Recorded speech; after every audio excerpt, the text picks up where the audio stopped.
After being out of action for just over a week, Putco buses are expected back on the roads from Monday. Workers went on a wildcat strike, demanding increases and bonuses they hadn't received for close to 3 years. The company has fired 105 workers as a result. Let's unpack these developments with labor expert Sandile July, who joins us now for that conversation. Sandile July, good afternoon and thank you for your time. So it really has been one of those strikes that have been quite difficult for the company to navigate, but also you can tell that the issues that the workers are raising, they're raising them from, their own sense of frustration and exasperation.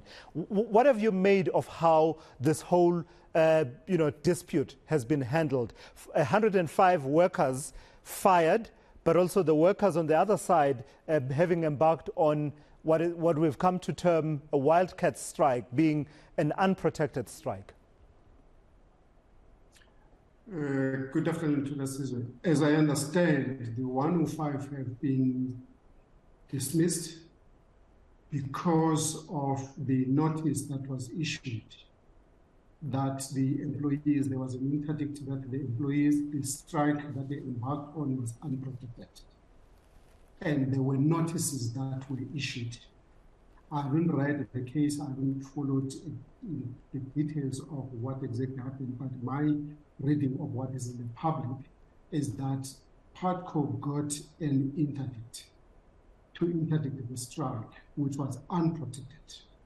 After that, the employees continued embarking on an unprotected strike. There was then another interdict stopping them from blocking the entrances at Putco offices and depots.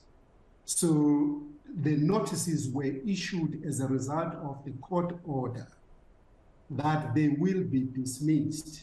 And once the notices are issued, what was expected of all the employees was to go back to work.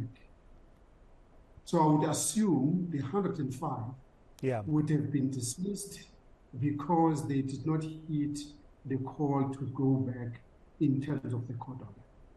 Yeah.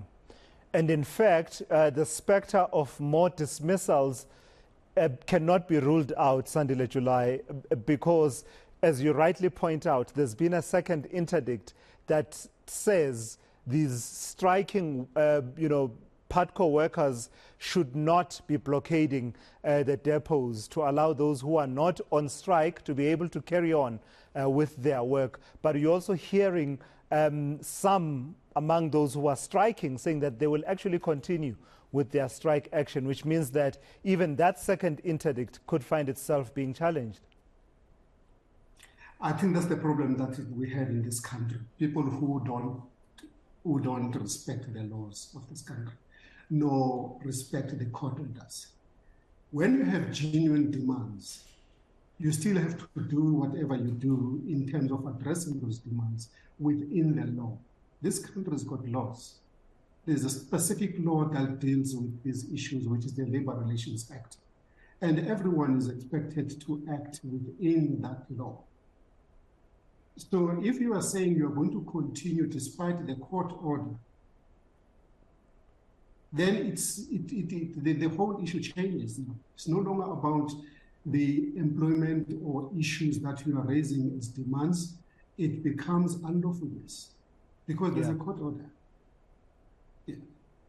Once you've passed the point where, you've had some employees being dismissed as a result of one or other activity in the course of industrial action, how difficult does it make it for the parties to then once again find one another? For instance, is it a common practice that Putco, for example, could back down on these dismissals, or is it one of those issues that a company in Putco's position would want to absolutely draw the line and say, whatever negotiations we are going to have to resolve this situation will not proceed from the basis of reinstatement of these workers? How difficult do things get once you've got interdicts against one another and some employees have been dismissed?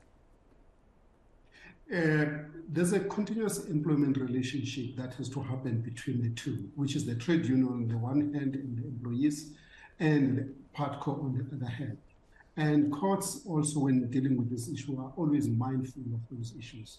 So it's going to be a challenge, and it's up to the trade union now to change its attitude.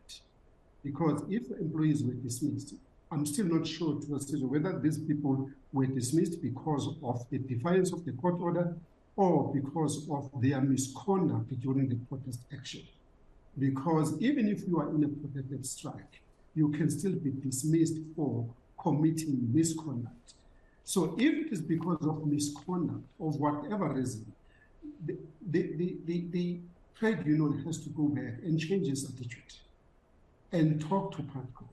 And of course, now it won't be about the issue that they were striking about. It's going to be about the re-employment of these employees.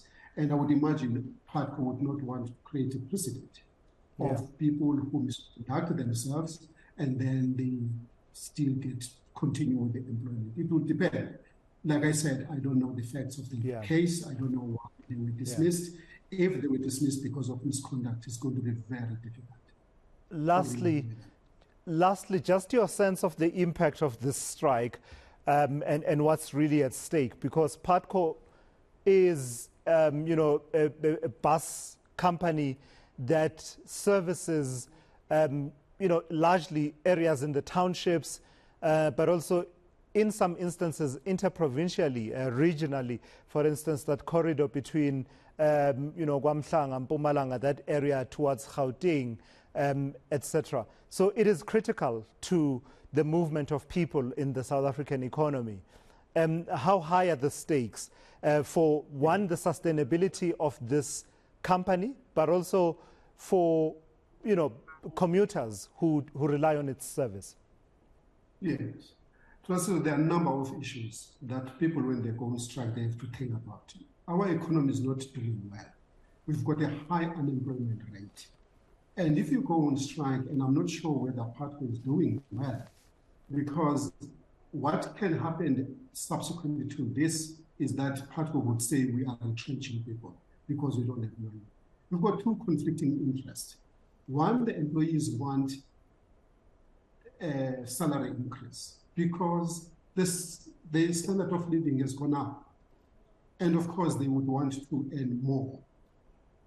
But in that process of wanting or demanding making those demands, you also have to be mindful of the fact that the business that you are demanding from will continue to survive even after the demands have been made.